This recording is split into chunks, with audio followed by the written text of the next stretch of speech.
What's up, everyone? It's Karthik with Nevitas. Welcome on board for our Tuesday morning market open live stream. It is a short week as we are only going to have 2 more full trading days, including today. And then, of course, Friday, we've got an early close at 1 p.m. And Thursday, the markets are going to be officially closed for Thanksgiving. So once again, thank you so much for joining, everybody. QQQs are slightly down, about 14 basis points. We got the S&P 500 also flat, but this right here is the contrasting moves happening right now with Google up almost 4%, with Nvidia down over 4% at the moment. So a lot of liquidity coming out of coming out of Nvidia and going to Google right now on the back of this news that Meta said that they are going to be using Google's AI chips. So Nvidia shares are falling on Tuesday after the information reported that Meta is considering using chips designed by Google. Shares of Nvidia were 4% lower pre-market, as on Monday the information reported that Meta is considering using Google's Tensor processing units, so TPUs, in its data center in 2027.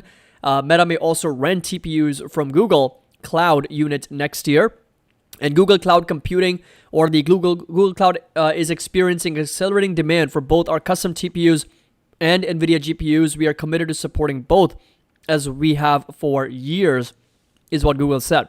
So as a result, we're seeing a little bit of a pullback in NVIDIA right now, and a lot of that liquidity going towards Google, up over 4%. Now, I do think the market is large enough for a lot of these companies to coexist. And look, this is something that we did discuss, I think, long back, that the margins that Nvidia is operating at, a lot of these hyperscalers and these big tech companies are going to see those margins and they're going to start drooling. And when they start drooling over these margins, competition enters. And so, is Nvidia's moat defensible? I think to a very large degree, yes.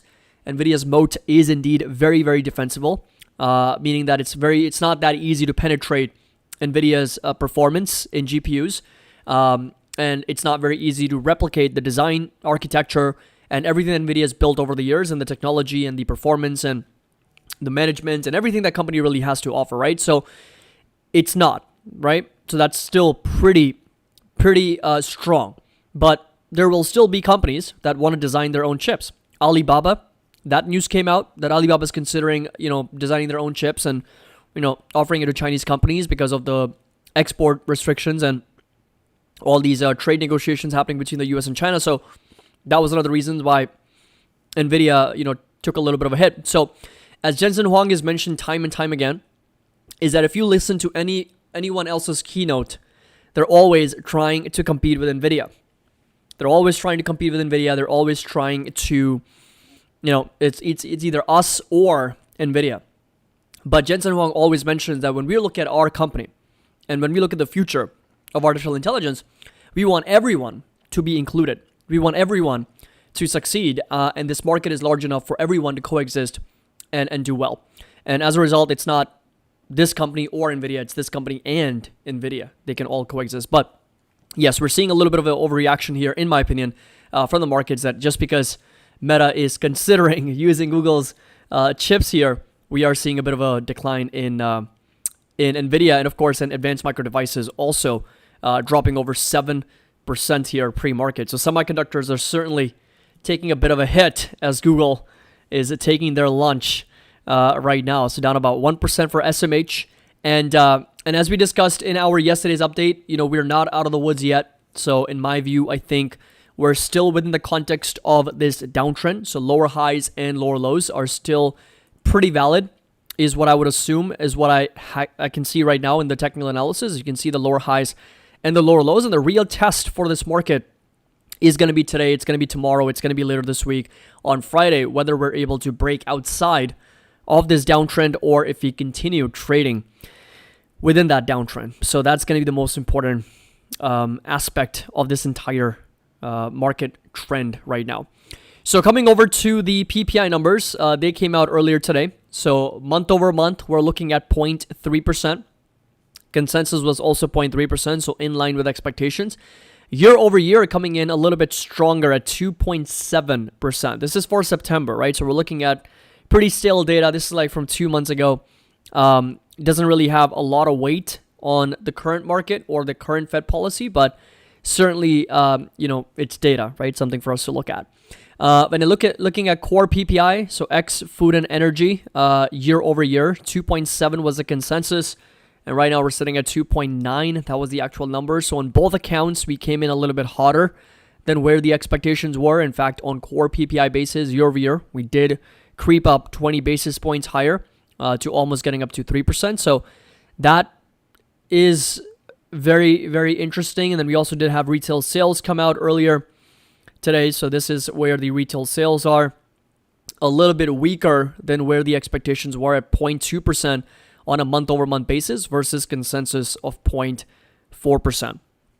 So retail sales coming in a little bit softer and PPI coming in a bit hotter for the month of September. But as I said, this is like data from 2 months ago. Less relevance to the current market environment. Yeah, Broadcom in tandem with Google is up in pre-market. As we know, they work together on TPUs. Yeah, Broadcom also doing very well. So it's pushing up another 3.8%, getting up to new all-time highs. So almost at $400 is Broadcom's price right now, sitting at well over 1.7, almost going to be a $2 trillion market cap, because a 4% jump on a 1.78 $trillion market cap, so 1.78. If you multiply it by 1.0382, it's going to be sitting at 1.85 trillion dollars. It's going to be about 150 billion dollars away from the major milestone of $2 trillion for Broadcom. So that's absolutely incredible. And of course, Google is pushing up. Nvidia continues to plummet here, down over 4.7%. And Google really taking down my Nvidia lower today. Yes, Advanced Micro Devices getting slammed here. Again, good morning, everybody. So good to see everybody here. Pullback today, profit-taking thoughts, everyone. So I think it's going to be a bit of a mix. We could see the markets consolidate a little bit and stabilize. S&P still has maybe a little bit more room to run. But we both of these, S&P and the NASDAQ, they both got rejected at the 50 SMA. So that's going to be quite interesting. You know, how we trade, where we trade, all of that is going to play a big role for the market. This is, of course, the NASDAQ here getting rejected right at that 50 moving average, as well as that lower high. So that's what we're going to be watching for all day today. What are my support levels for iron? Good price to start a position. So iron is going to have a very strong support down here, $39 to $40. We're seeing a nice little rebound, 14% higher yesterday, but pre-market it's back lower. And so this right here is going to be that resistance roughly around $48, $49. If you are looking at, let's say, starting a new position in this, anything $37 to $39 is going to be a good starting point. We're going to be at that 100 SMA, as well as that support, which is sitting roughly under $40 for iron. So it's time to sell a covered call on Google Lamp. It depends, right? So if your plan is to, I know that you have a lot of shares of Google, if I'm not mistaken. So if the plan is to hold this long term and this is your core long term position, then I think it makes sense to just leave it alone and not really do much with Google. But if the plan is that, okay, I want to take some profits off the table, I want to de-risk a bit, or I don't mind getting my shares get called away a little bit, then yes, you could consider selling some calls, especially right now, given how overbought it is on the weekly time frame. Even on a monthly time frame, it is sitting at over 81. It's had like 6 or 7, I think close to 8 months of straight gains. Even in the month of November, Google is up over 13% when the entire market was selling off. So that's a clear indication of huge outperformance coming in for Google. In contrast, and Tesla is down about 8%. Advanced Micro Devices is down over 16%. We got Nvidia down over 9.8, almost 10%. Amazon is down over 7%. Microsoft is down over 8%. Apple is slightly up over 2%. And then we got Netflix down over 4.3%. And Meta Platforms is also down 5.4%. So you've got 5 out of the 7 Magnificent 7 stocks down in the month of November, anywhere from 5 to 17%. And Google is up double digits, is up 13%. It's having a blockbuster November. It's having fantastic month of November. So the idea is that, okay, if you want to de-risk a bit and you want to take advantage of this overbought, stretched rally where it's also pushing higher, call premiums are going to be jumping, then yes, it makes sense why you could consider selling some calls. But if your plan is to just hold them long term, then I would just leave it alone. Okay, Meta ripping up here. Yes, Meta also pushing higher very nicely. That's good to see. Getting up to over 623. We did pick up shares, of course, in the 590s, 580s, sub 600. And so we'll continue the dollar cost average if we get those opportunities.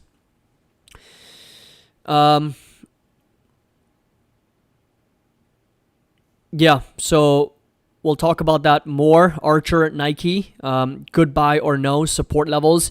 Can you please talk about Archer and Nike and then picking up more Nvidia shares? Nvidia is less more about chips and more about CUDA platform. No one wants to get tied with one chip vendor. And Nvidia is everywhere. Tensor isn't. Titanium isn't. Makes a lot of sense. And then let's take a look at Archer, Aviation, and Nike here very quickly. So this is what Archer is looking at. Is that not the same one? Let me just go over ACHR. So there we go. So it's now at a support, bouncing off of that support here at 620s, 630s. So of course it's been very, very oversold, right? So it's been selling off quite aggressively. And we're seeing a nice little bounce back higher from those levels and coming over to the weekly time frame, just sitting right above that 100 simple moving average. And the resistance for this, for Archer Aviation, is going to be sitting roughly at $8. $8 is going to be that resistance to watch. And we're very close to that level. 740 is where we're at. Maybe more potential upside, but very strong support at 660 for Archer Aviation. Nike, on the other hand, continues to consolidate sideways and continues to struggle at those levels here, and still within the context of a very strong downtrend. However, more recently, starting to show some signs of stabilization and some seller exhaustion. So this right here is the lower high and the lower low pattern within which Nike's been trading at, and we've got a decent support all the way down to as much as $59, $60, and then another support down here at $61, $62 for Nike. So again, inside this downtrending channel. NVTS, so long term, Oscar and HIMS as well. Let's take a quick look. Oscar jumped quite a bit yesterday. 22% gain here. Very nice rally back up to over 1640. Pre-market slightly down. Very strong support at $13 to $14. And again, resistance all the way up to $22, $23. I do have quite a bit of Oscar in my options portfolio. Cost basis, I think closer to $18. I'm slightly down on that position, but I have been selling calls on that position as well. And so resistance is going to stay put at $22, $23. Really a breakout above this level is what's going to put us on the map for like 30 plus for Oscar. And for HIMS also, it's been struggling, but a nice gain yesterday. It is showing signs of some life. It is also showing signs of institutional buyers, big buyers stepping in, as you can see right there. And again, trading off of that support, very oversold, $34, $35.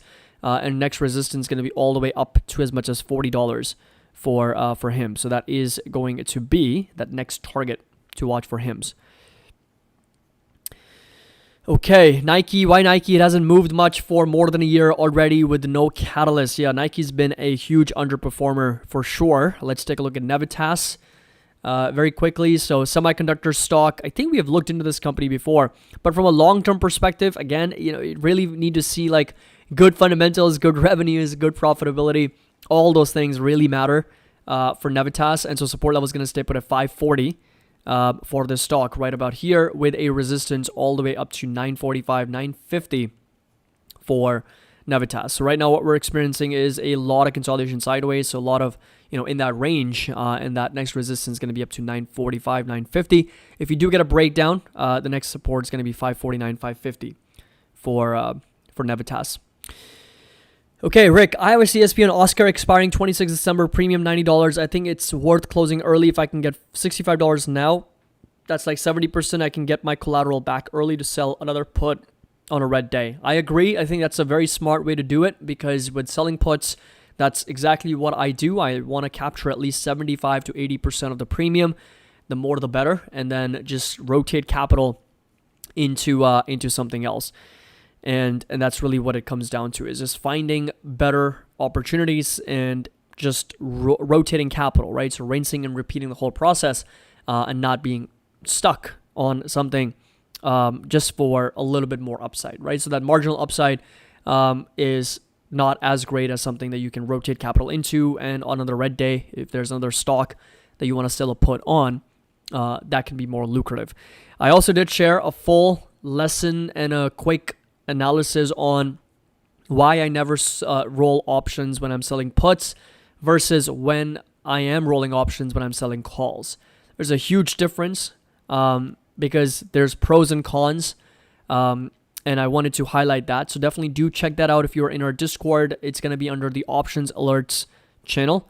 I essentially briefly broke down what's the benefit of rolling a call versus what's the disadvantage of rolling a put, and why it's so important to always make sure that you're doing proper due diligence when you are selling a put, right? So your stock selection and strike selection is very, very important. So Lamp, do you have a routine or checklist for a normal trading day, things that you look at or look for? It's essentially a full understanding of the technicals, the macro data points, which is on our platform. So, this is kind of like a health checkup on the market, so to speak. So if I come over here on the dashboard, I would probably come to this page. I want to see like 3 to 4 times during the day, just to kind of check where these numbers are, because it's kind of like a report card of the market. And this alone will tell me everything I need to know and what I need to do in a given day. That's literally it. The reason being is because just by looking at the Nevitas index alone, I can already know like where we are and what I need to do. The forward multiples there, the yield curve is there, the market threshold is there, so it's going to tell me exactly how much are we down from all-time highs. Market breadth is going to be there, market momentum is going to be there, so RSI readings are there, streaks are there, consecutive days above the moving averages are there. Then of course we got the percentage above the 200 SMA, so again it's kind of market momentum. So all of this is just a bird's eye view, a report card of the market. I spend 3 to 4 times, I kind of refresh. I do that every couple hours, just kind of look at where these numbers are, and then that's it. That's why we've built this, because it's been super helpful in my analysis, and of course it's allowed me to have a clear idea on what to do and when to do it. So yeah, definitely after the launch, December 1st, this is going to be available, and we're going to be adding more blocks to this data set. So you can see there's some spaces here. We're going to be adding more stuff as we're calculating more items for the market, so that all of that is going to be available for all of you. So we're going to add the volatility spreadsheet with the volatility data and the percentiles, and then that's also going to be there, and then more and more data sets.